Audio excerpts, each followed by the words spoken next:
Hi. So before we get into the main event, which is an interview I recorded last night with Beni Sabti, an Iran expert in Israel, originally from Iran. It's now Thursday night. It's been quite a day.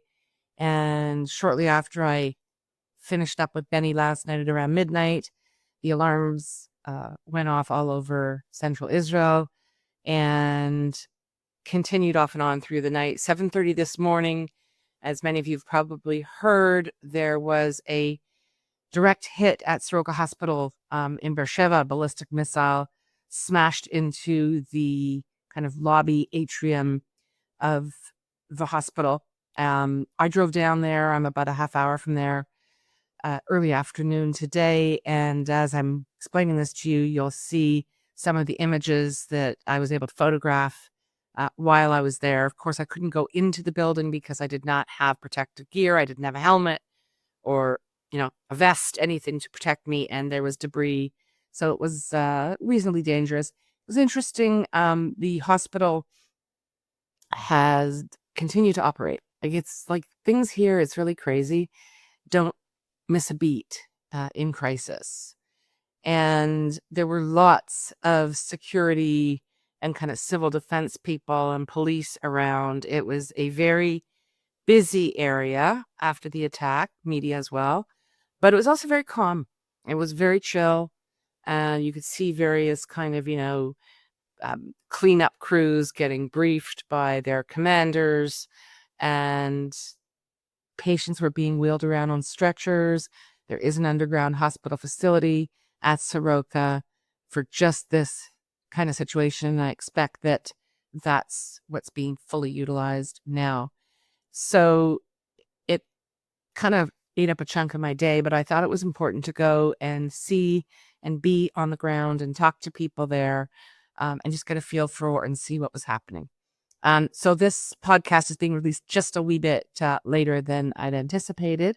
So apologies for that, but it just doesn't stop here. It's one thing after another after another. There were also several direct hits by Iranian missiles in other areas of Israel, mostly central Israel, civilian buildings, quite dramatic. And I'm not disclosing the locations because there's just no need to. IDF has asked us not to. Many foreign outlets, I believe, are disclosing some of the locations that were hit, but I'm not doing it. But Soroka, we do have permission, obviously, to disclose, as well as to share the images that we were permitted to capture today. So that's it. We're now going to go to the main event with the amazing Beni Sabti. Thank you.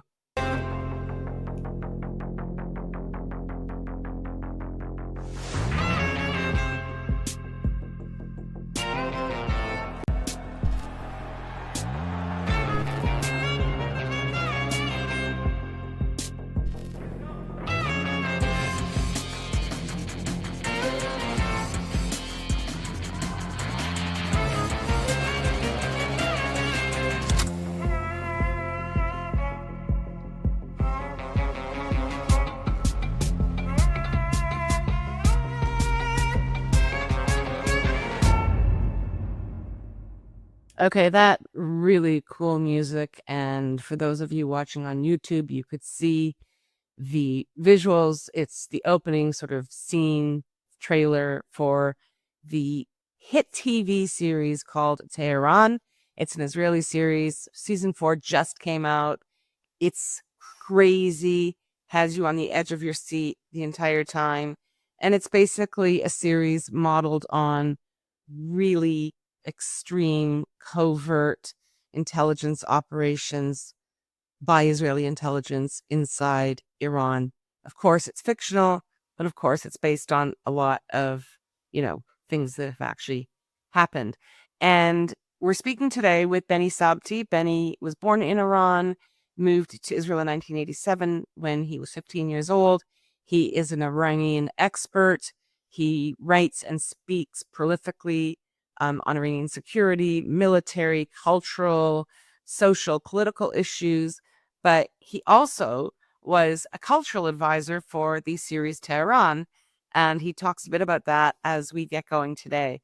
But the real point of this interview with Beni, this chat with Beni, is to try to understand what the Iranian mentality is, how the leadership and the people are seeing this crisis, and whether it may, in fact, lead to regime change in Iran, which, in Beni's view, most of its citizens are yearning for. So thanks for being here.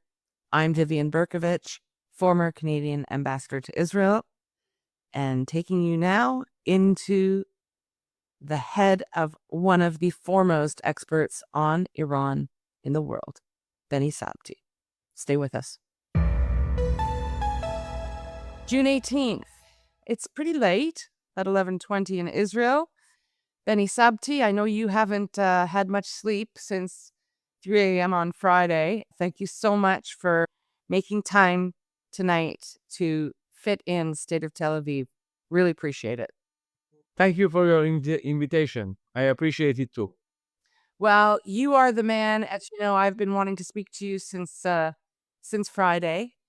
You were born in Iran in 1972. You came to Israel in 1987 at the age of 15. So you have very strong formative year memories of growing up in Tehran, sure. And your insight into the culture is invaluable, especially at a time like this. But before we get into the real stuff, I gotta say, you were a cultural consultant for the series Tehran. That's so cool, Benny. Yes, yes. Actually, it's most the closest place that I got to Iran, and because you in movies and in series you have to be very accurate with the details, how the house of the general or the ayatollah, the cleric, or the street in Tehran or other things, the cars and the shop, how they look, how they behave. So it's not like making a strategic assessment or writing a paper. It's very general, but in movies, it's really sweating for that. So I was inside Iran in that period. You usually write research papers and do big thinking and speaking, and you are what is considered to be an Iran expert. So let's just do it now. I've been speaking to so many people, so many experts, but all of them are Western. And they approach this crisis from a Western perspective. And you kind of are of both worlds now. You've lived in Israel for many years, but you are of that. That's in your DNA, the Persian culture. So we're looking now at the possibility of America striking Fordo, the centrifuge. But we're also, and this is what I wanted to get in with you, we're hearing from the Supreme Leader, well, maybe we should talk. And then we hear, we're going to crush the Zionist entity. We're going to win. We will never surrender. Like, explain the mentality, the psychology of surrender in Iran, in Persian culture, in Shiite Islam. Yes.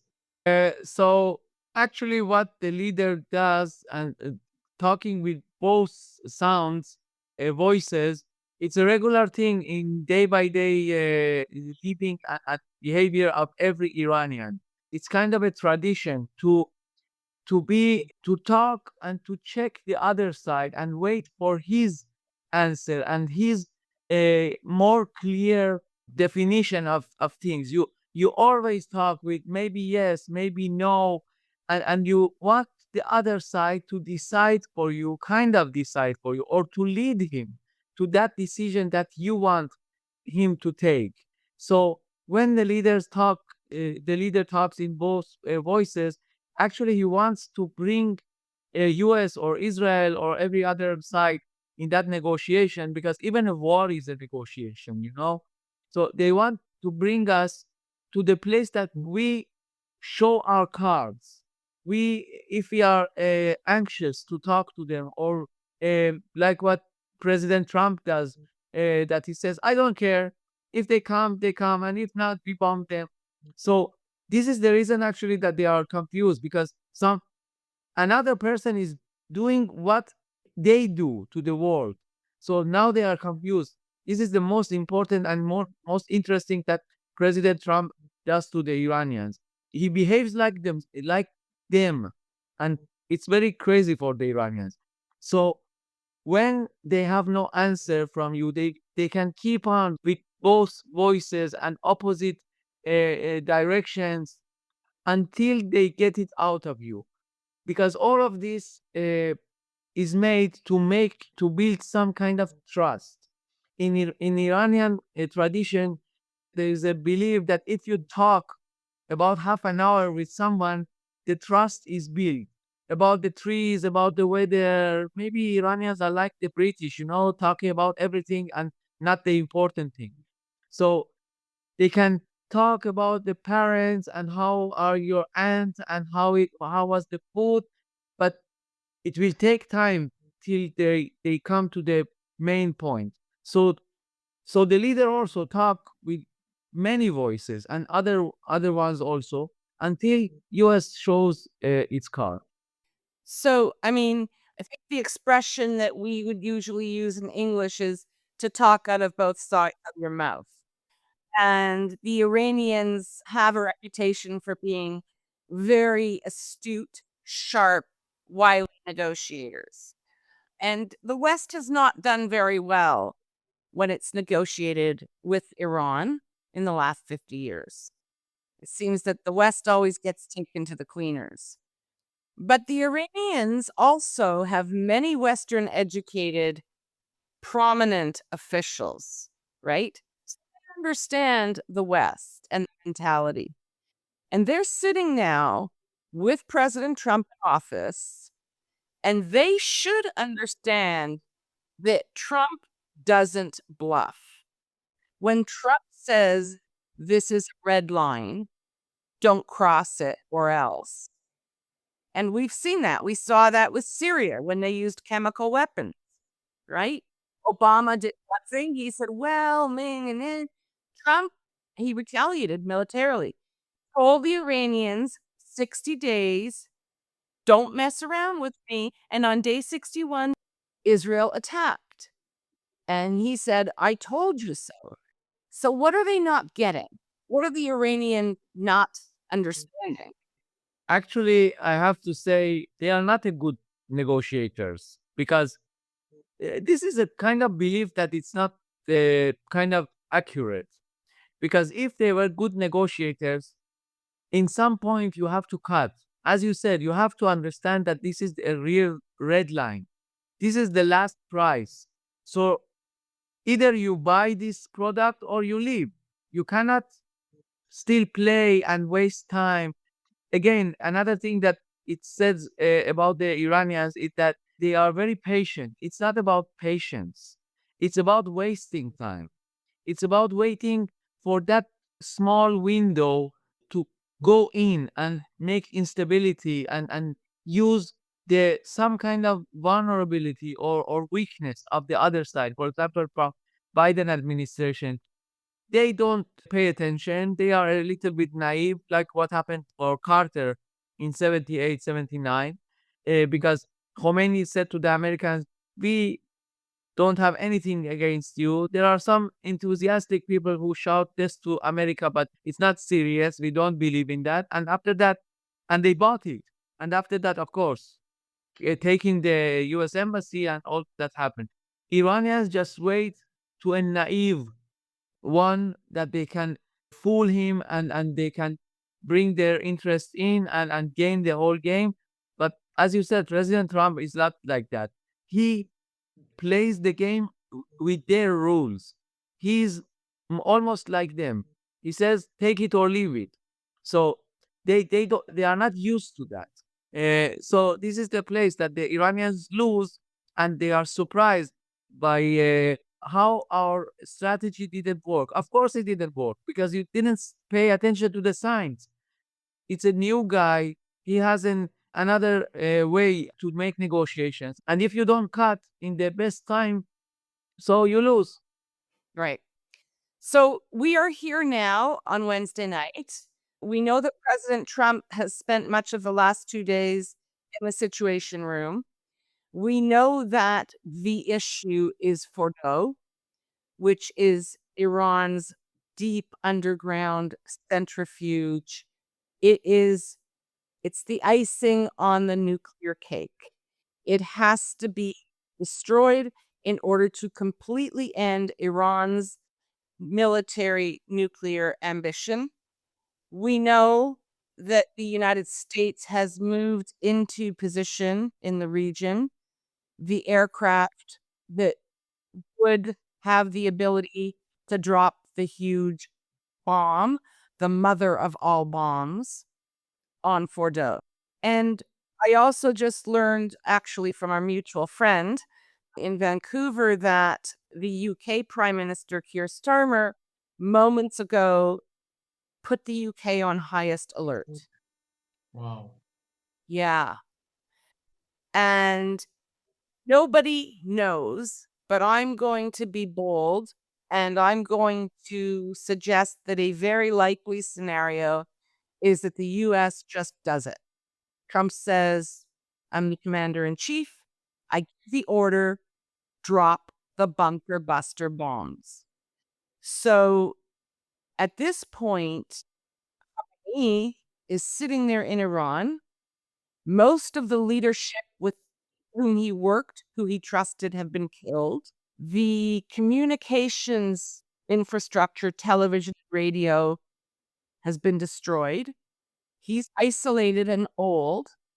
And it seems that nobody's taking his calls anymore.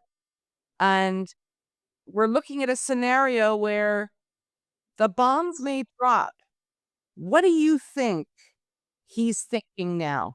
Do you think he understands the end is near and that maybe he's on a plane as we speak to Doha? I think he still doesn't understand, or maybe he has hope about what we talked before that he still can go with the both of the voices and to other sides and fool the Americans.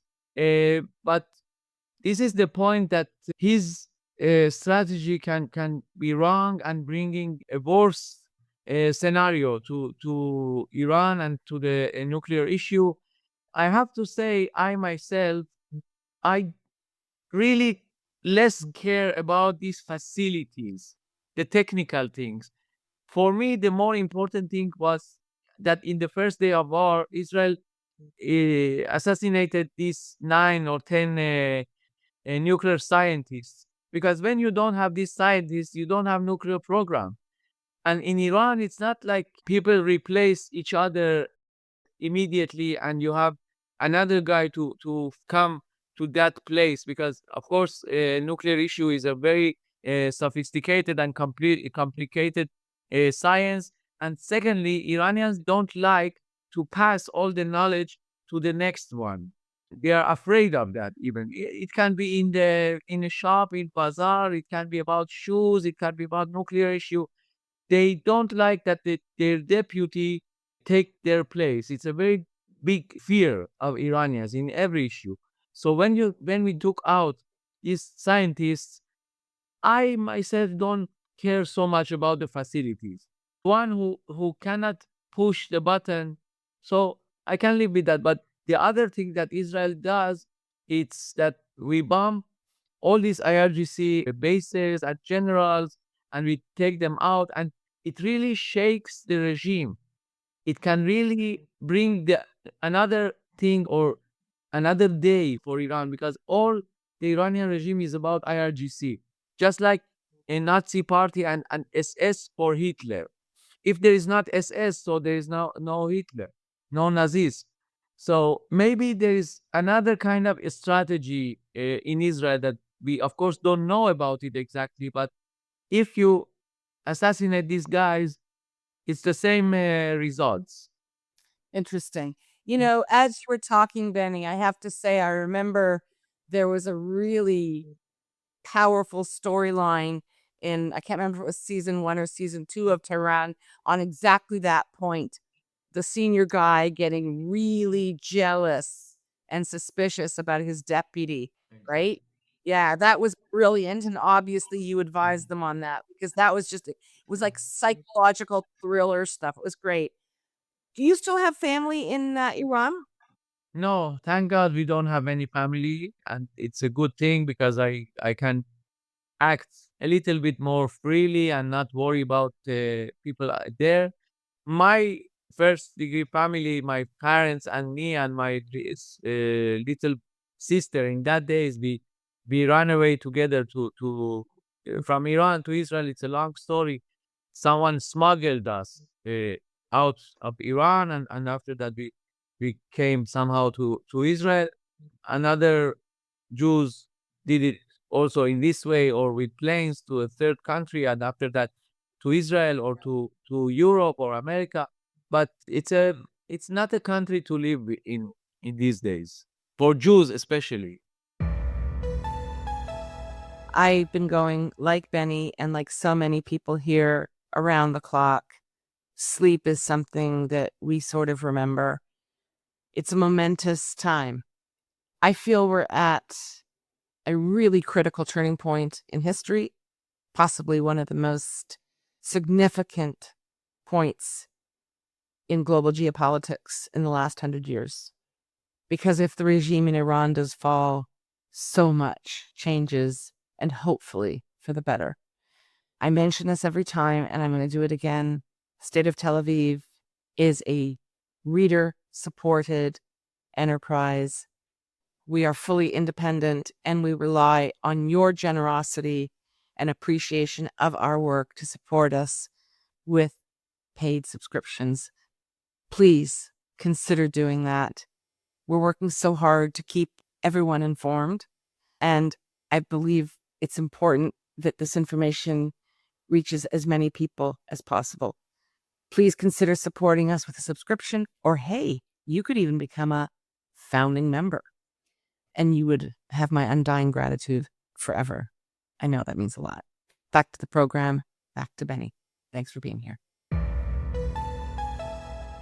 So, what I wanted to ask you, I was expecting that you probably don't have family there, or exactly, you wouldn't be speaking so openly, but I assume that you have many contacts. What can you tell us about how people are feeling? Are they afraid? Do they want regime change? Where do you think that the majority of Iranians are kind of at in terms of the future? What do they want to wake up to tomorrow? Yes. I don't talk directly to Iranians inside Iran because I don't want to also to harm them, and also for my security or being a little bit cautious, it's better. But so I talk to another ones who have family, as you said, or relatives or friends that they talk to Iran, and I get the impression from them. And of course, I read a lot in the social media how and what the Iranians write or talk about. I see that they are very desperate and they hate the regime. Really, you see now that they are fleeing the cities, Tehran and other places. They just run away to open areas out of the big cities, not to be hurt and not also to get involved actively beside the regime against this war and against West and Israel. Because I remember the Iranians in the 80s when the Iran-Iraq was there in 83, 84. They were very enthusiastic. They loved revolution and Khomeini and all these things, and going to the war and being shahid. It was very popular, and they loved it because the revolution was very fresh, and they didn't see still the damages that came after. And they made human chains around bases, around government buildings or important places. So maybe Saddam planes won't bomb them. Of course, they bombed because Iraqis, they don't care about the civilian, and Iranians also, they don't care about it. the civilian. But now, no human chain. They barely organize a very small propaganda protest of the people, of their supporters 2 nights ago, and the, they came and went very fast because people are afraid. People don't believe in the regime. In the last elections for presidency, 80% of the Iranians didn't come even to vote. They didn't come and put a white paper in there. And no, they didn't come. It means that about 80% of the Iranians, they hate the regime. They don't want anything with that. There is a very huge brain drain from Iran, as you said.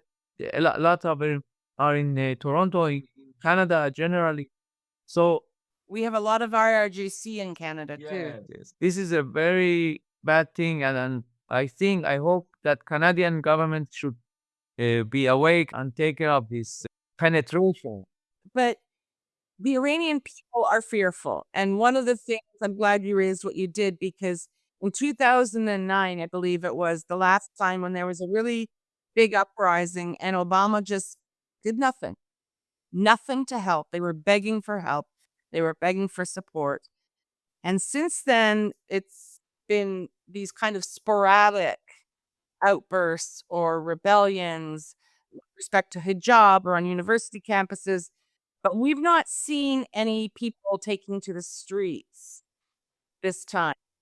And this is, if there was a time to take to the streets to try to bring down the regime, this is the moment. But there's just too much fear, is I think what you're saying, right? Yes, the people, especially after the Mahsa protest, the women protest, they became very passive because no one supports them inside Iran. No, inside, of course, they support, but they really hope for support also from outside. There is a ridiculous saying that you cannot change Iran from outside. But when you look in the history of Iran, many of the changes that were brought to Iran, it was from outside, from Alexander the Great till 18th and 19th centuries, even 100 and 150 years ago. The West, especially, and Russians, they had a great part of changes inside Iran. So what Israel does, it opens the first or the second door for the Iranians to rebel.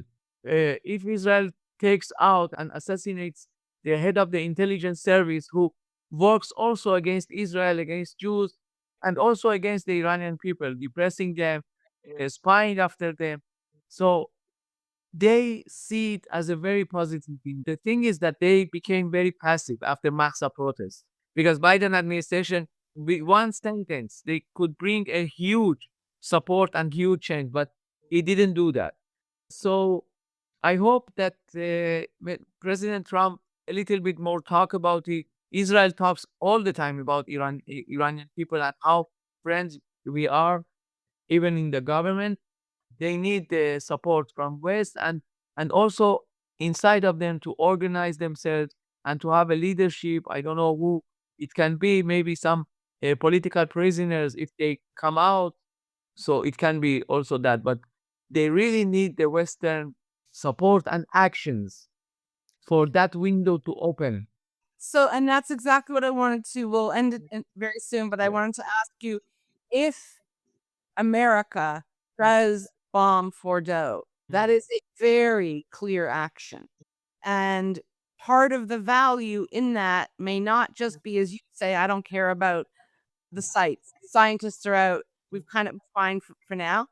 But what it says is we're destroying this regime. Yes. And so that would send a strong message of encouragement to the people of Iran, no? Exactly.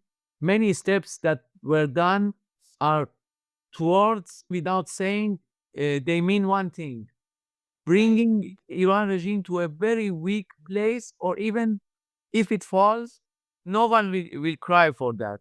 And of course, if US gets involved in any place, in any issue, if it's Fordo, if it's bombing more IRGC people, I don't know, anything that you can imagine, when America is in, it's another thing. Not because of the physical power, but because the Iranian people can see that, wow, now we have two superpowers that support us. So I think that it will be bringing a very grave change.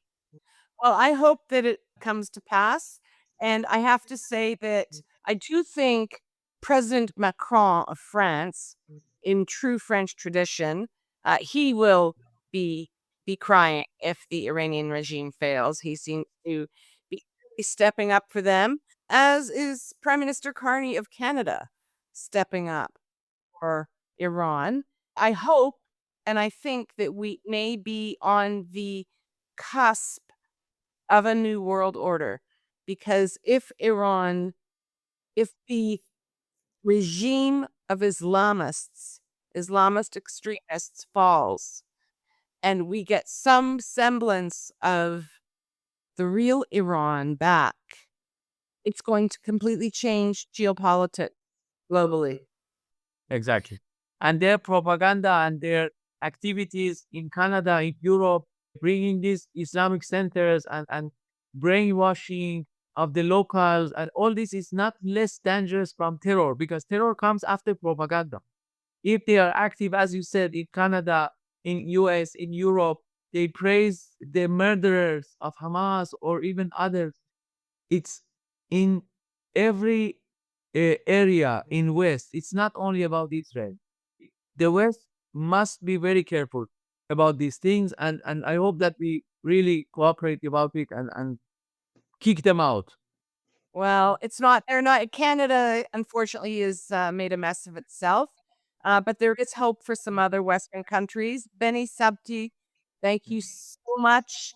I hope you get to at least, let's say 6 consecutive hours of sleep. And, I hope tomorrow, metaphorically, brings a really new day. Thank you so much for your time. Thank you. I'm recording this as the sirens are going off all over Israel. I know, as I mentioned during the interview with Benny, that Prime Minister Keir Starmer of the UK has put his country on the highest security alert. And I don't know how much, if any, sleep I'll get tonight. No idea what I'm going to wake up to in the morning. But I just hope and believe that significant change is coming. Thanks for being here. See you soon.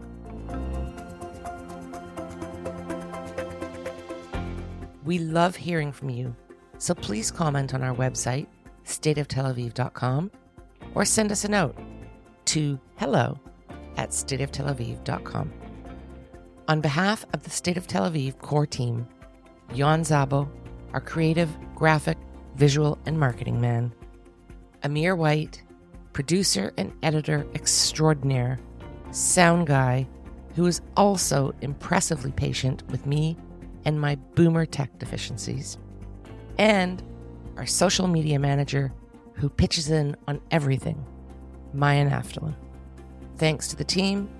Thanks to you for being here. We'll be back soon.